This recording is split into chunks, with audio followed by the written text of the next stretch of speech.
कामयाबी के दरवाजे केवल उनके लिए ही खुलते हैं जो उन्हें खटखटाने की ताकत रखते हैं। नमस्कार दोस्तों, आज के वीडियो में डिस्कस करेंगे हम 28 अगस्त के करंट अफेयर पे। देखिए, आज के वीडियो में जितने भी प्रश्न हैं ये सभी बहुत ही सिलेक्टिव हैं और मोस्ट इंपॉर्टेंट है आपके सभी आगामी परीक्षाओं के लिए। तो शुरू से लास्ट तक वीडियो बने रहिए और देखिए, इस वीडियो को पूरा देखने के बाद आप इसकी पीडीएफ फाइल जो है इसको नीचे डिस्क्रिप्शन बॉक्स में दिए गए लिंक पर क्लिक करके डाउनलोड कर सकते हैं और टेलीग्राम चैनल से भी डाउनलोड कर सकते हैं। और साथ में आप 2018, 2019 और 20 के पीडीएफ भी फ्री में डाउनलोड कर सकते हैं। सबकी लिंक जो है डिस्क्रिप्शन बॉक्स में दी गई है और इनकी जो वीडियो है उसको भी आप देख सकते हैं, ठीक है। और देखिए, जो लोग हैं वो चैनल को सब्सक्राइब करके बेल आइकन को जरूर प्रेस कर देंगे ताकि आने वाली सभी वीडियोस का नोटिफिकेशन आपको ऑटोमेटिक मिल जाए और वीडियो को लाइक और शेयर भी करिएगा। देखिए, आज के करंट अफेयर का पहला प्रश्न है कि प्रति वर्ग मील में सबसे अधिक सीसीटीवी कैमरे लगाने के मामले में कौन सा शहर दुनिया में प्रथम स्थान पर है। तो देखिए, ये शहर आपका दिल्ली है। याद रखिएगा, दिल्ली जो है सबसे अधिक सीसीटीवी कैमरे लगवाने के मामले में दुनिया में पहले स्थान पर है। यानी कि दिल्ली एक ऐसा शहर है जहां पर सबसे अधिक सीसीटीवी कैमरे लगाए गए हैं। और देखिए, इन सीसीटीवी कैमरे को अरविंद केजरीवाल जी ने लगाया, जो कि आम आदमी पार्टी के मुखिया हैं और दिल्ली के मुख्यमंत्री हैं। देखिए, दिल्ली में प्रति वर्ग मील में कुल 1826 सीसीटीवी कैमरे लगाए गए हैं, जो कि चेन्नई से 3 और मुंबई से 11 गुना अधिक हैं। और देखिए, महिला सुरक्षा को मजबूती देने के लिए प्रतिबद्ध दिल्ली सरकार ने अब तक कुल 2.75 लाख सीसीटीवी कैमरे लगाए हैं और अगले कुछ महीनों में 1.4 लाख सीसीटीवी कैमरे और लगाए जाएंगे। तो देखिए, दिल्ली जो है ये याद रखेगा, सीसीटीवी कैमरे लगाने के मामले में देश ही नहीं पूरी दुनिया की बात हो रही है। पूरी दुनिया में पहले स्थान पर है, ठीक है। दूसरा प्रश्न आज का है कि राष्ट्रीय शिक्षा नीति को कर्नाटक के बाद लागू करने वाला भारत का दूसरा राज्य कौन बन गया है। तो देखिए, राष्ट्रीय शिक्षा नीति को कर्नाटक के बाद लागू करने वाला भारत का दूसरा राज्य बन गया है मध्य प्रदेश, ठीक है। मध्य प्रदेश ने भी हाल ही में जो आपका नेशनल एजुकेशन पॉलिसी 2020 था, यानी कि राष्ट्रीय शिक्षा नीति 2020 था, इसको लागू कर दिया है। और देखिए, जो आपका राष्ट्रीय शिक्षा नीति 2020 है, तो इस नीति में राष्ट्रीय सेवा योजना यानी कि एनएसएस, राष्ट्रीय कैडेट कॉर्प्स यानी कि एनसीसी और कौशल आधारित विषयों पर भी जो है ध्यान केंद्रित किया गया है। और मध्य प्रदेश की बात करें तो देखिए, इसकी राजधानी भोपाल है और पॉपुलेशन यहाँ की है 7.33 करोड़। मध्य प्रदेश के जो चीफ मिनिस्टर हैं इनका नाम है शिवराज सिंह चौहान। और तीसरा प्रश्न कि हाल ही में किस राज्य के मुख्यमंत्री के द्वारा राज्य में शिशुओं के लिए न्यूमोकोकल कॉन्जुगेट वैक्सीन टीकाकरण अभियान शुरू किया गया। तो देखिए, इस न्यूमोकोकल कॉन्जुगेट वैक्सीन को शुरू किया गया है आंध्र प्रदेश में। देखिए, दिसंबर 2020 की बात है। दिसंबर 2020 में भारत की जो पहली विकसित स्वदेशी न्यूमोकोकल कॉन्जुगेट वैक्सीन थी, जिसका नाम था न्यूमोसिल, इसको लॉन्च किया गया था। और ये न्यूमोकोकल रोग से सुरक्षा प्रदान करने वाली वैक्सीन है न्यूमोसिल, जो कि बच्चों और वयस्कों दोनों को न्यूमोकोकल रोग से बचाती है। तो इसको याद रखिएगा कि एक वैक्सीन है, इसका नाम है न्यूमोसिल। अब ये लगेगा सभी को कहाँ पर, आंध्र प्रदेश में। तो हाल ही में आंध्र प्रदेश राज्य के मुख्यमंत्री के दौरान राज्य में शिशुओं के लिए न्यूमोकोकल कॉन्जुगेट वैक्सीन टीकाकरण अभियान शुरू किया है, ठीक है। चौथा प्रश्न की हाल ही में किस राज्य सरकार ने कोविड-19 में पति को खोने वाली महिलाओं की मदद करने के लिए मिशन वात्सल्य नाम की एक विशेष मिशन को लॉन्च किया है। देखिए, ऐसे प्रश्नों की एग्जाम में भरमार रहती है जो कि कुछ विशेष महत्व रखते हैं। तो कोरोना में जितने भी औरतें विधवा हो गई उनके लिए मिशन वात्सल्य को शुरू किया है महाराष्ट्र की सरकार ने। महाराष्ट्र के मुख्यमंत्री कौन है, उद्धव ठाकरे जी, ठीक है। देखिए, जो मिशन वात्सल्य है ये उन महिलाओं को एक छत के नीचे कई सेवाएं और लगभग 18 लाभ प्रदान करेगा। और ये मिशन जो है ये ग्रामीण क्षेत्रों, गरीब पृष्ठभूमि और वंचित वर्गों से आने वाली जो विधवाएं हैं उन पर विशेष ध्यान देने के साथ विधवाओं के लिए डिज़ाइन किया गया है। यानी कि जितने भी विधवाएं हैं उनको लगभग 18 लाभ प्रदान करेगी महाराष्ट्र की सरकार। और जो ये मिशन वात्सल्य है तो ये ग्रामीण क्षेत्रों, गरीब पृष्ठभूमि और वंचित वर्गों से आने वाली जो विधवाएं हैं उन पर विशेष ध्यान देगी।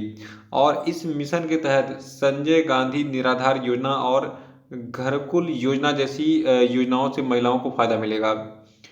तो देखिए, यहाँ पे दो योजनाओं का नाम आपके सामने आया है, संजय गांधी निराधार योजना और घरकुल योजना। ये दोनों योजनाएं कहाँ की हैं, महाराष्ट्र राज्य सरकार की हैं। और एक मिशन है जिसका नाम है मिशन वात्सल्य, ये भी महाराष्ट्र का जो है एक मिशन है। इसके तहत ये जो है जितनी भी कोविड-19 में पति को खोने वाली महिलाएं हैं यानी कि विधवा महिलाएं हैं, उन सभी को जो है ये लाभ देने की घोषणा की गई है उद्धव ठाकरे जी की सरकार के द्वारा। याद रखिएगा, जो महिलाएं कोविड-19 के कारण विधवा हुई हैं उन्हीं के लिए ये मिशन वात्सल्य शुरू किया गया है, अन्य महिलाओं के लिए नहीं। और पांचवा प्रश्न की भारतीय रिजर्व बैंक ने हाल ही में किसे अपना नया कार्यकारी निदेशक यानी कि एग्जीक्यूटिव डायरेक्टर नियुक्त किया है? तो देखिए, भारतीय रिजर्व बैंक के नए कार्यकारी निदेशक बनाए गए हैं अजय कुमार जी।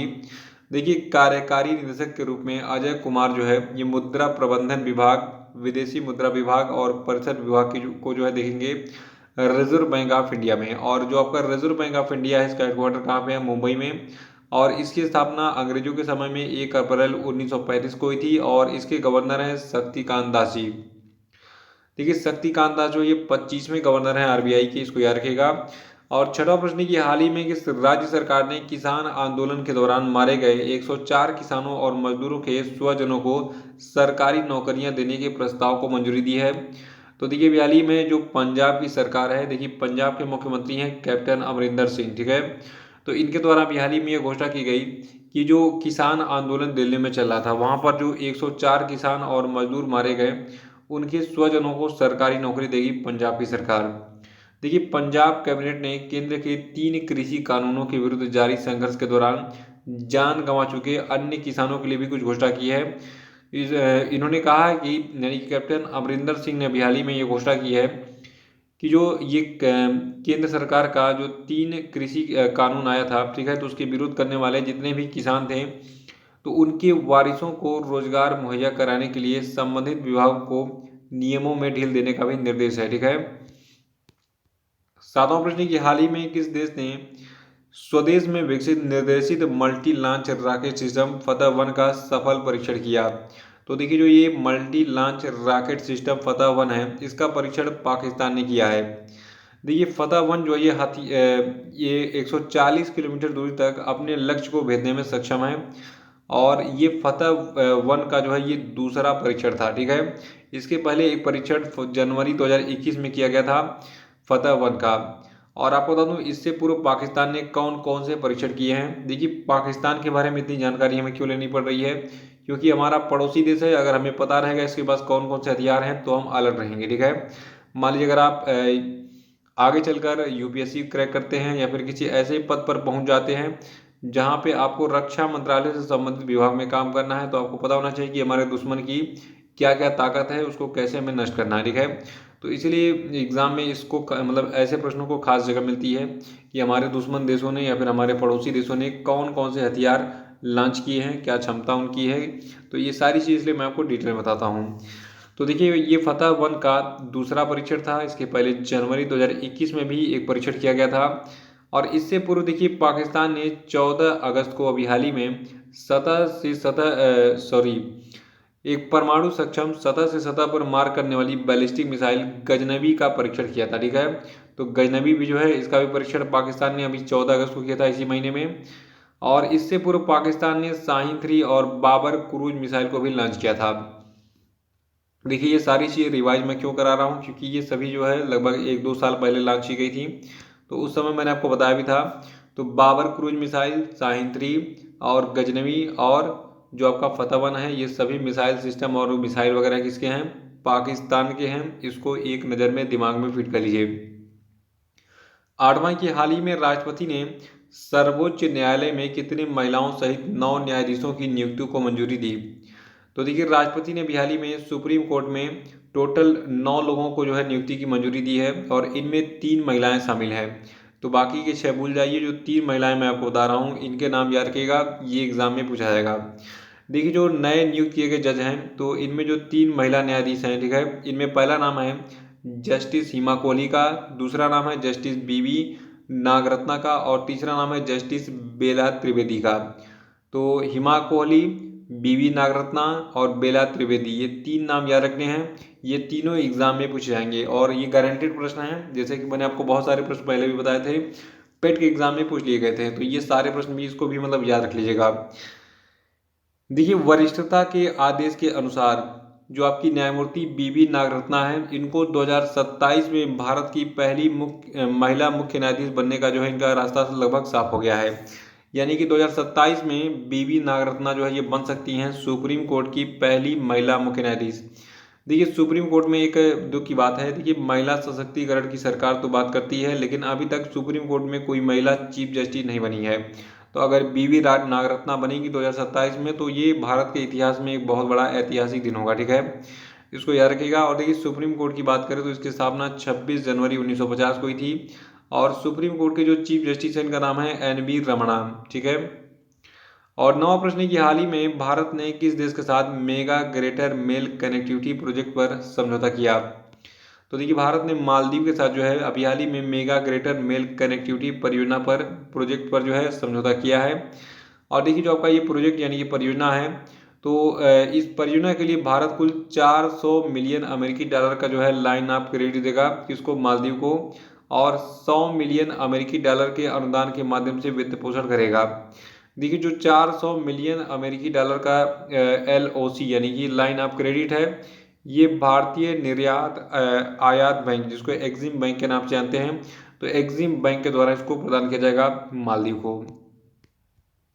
10वां की हाल ही में किस व्यक्ति को भारतीय रिजर्व बैंक ने HSBC बैंक भारत के मुख्य कार्यकारी अधिकारी के रूप में नियुक्त किया है? तो देखिए अभी हाल ही में भारतीय रिजर्व बैंक ने जो आपका HSBC बैंक है, मतलब भारतीय ब्रांच इसका, तो इसमें हितेंद्र दवे को CEO के रूप में अपॉइंट किया है। और RBI ने 24 अगस्त 2021 से टोटल 3 साल की अवधि के लिए हितेंद्र दवे को जो है इस नियुक्ति के लिए जो है मंजूरी दी है, यानी कि 3 साल तक अपने पद पर काम करेंगे हितेंद्र दवे HSBC बैंक में CEO के रूप में। देखिए HSBC जो है इसके बारे में आपको बता दूं, देखिए ये जो है एक ब्रांच है, इंडियन ब्रांच किसका?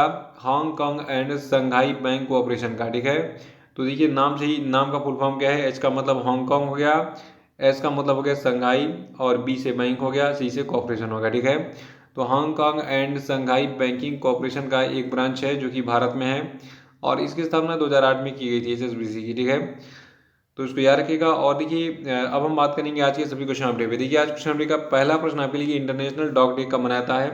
देखिए कल मैंने आपको फनी लैंग्वेज में कहा था कि कुत्तों का भी एक दिन होता है। ठीक है, तो ये कुत्तों का दिन कौन सा है? 10 अगस्त है, 15 है, 20 है, 26 है, बताइए। दूसरा प्रश्न है कि भारत कजाकिस्तान संयुक्त सैन्य अभ्यास काजिन 2021 का 5वां संस्करण कहां पर आयोजित किया जाएगा? बताइए।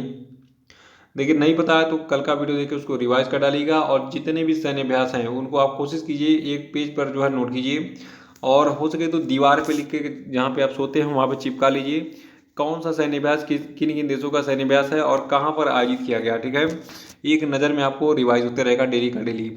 और तीसरा प्रश्न आप ये है कि हाल ही में इंडियन आइडल सीजन 12 के विनर पवनदीप राजन को किस राज्य के कला संस्कृति और पर्यटन का ब्रांड एम्बेसडर बनाया गया है? बताइए।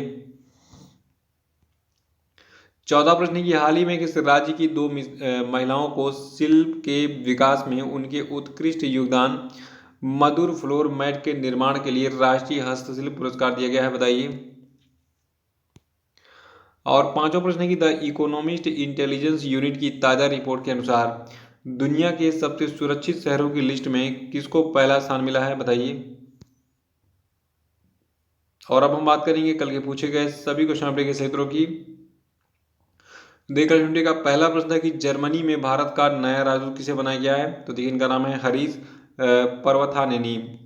और दूसरा था कि न्यूयॉर्क की पहली महिला गवर्नर कौन बन गई हैं? तो देखिए इनका नाम है कैथी होचुल। और तीसरा था कि वैश्विक विनिर्माण जोखिम सूचकांक में भारत किस स्थान पर है? तो भारत इसमें दूसरे स्थान पर है। और चौथा था कि अगस्त 2021 में कौन सी कंपनी 100 अरब डॉलर का मार्केट कैपिटल पार करने वाली चौथी भारतीय फर्म बन गई है? तो ये कंपनी आपकी इन्फोसिस है। और पांचवा था कि अफगानिस्तान में भारत के दौरान लोगों को एयरलिफ्ट करने के अभियान को क्या नाम दिया गया है? तो इसको नाम दिया गया है ऑपरेशन देवी शक्ति। तो इसी के साथ ये वीडियो समाप्त होता है। और आप 2 काम कर लीजिएगा। देखिए जो टेलीग्राम चैनल की लिंक डिस्क्रिप्शन बॉक्स में दी गई है वहाँ पे क्लिक करके उसको ज्वाइन जरूर कर लीजिएगा। फेसबुक पेज को भी ज्वाइन कर लीजिएगा। बाकी चैनल को आप सब्सक्राइब कर लेंगे जो लोग नए हैं, ठीक है, ताकि मेरे आने वाले सभी वीडियोस का नोटिफिकेशन आपको ऑटोमेटिक मिलता रहे। तो एक साथ बहुत धन्यवाद। Thank you and have a nice day.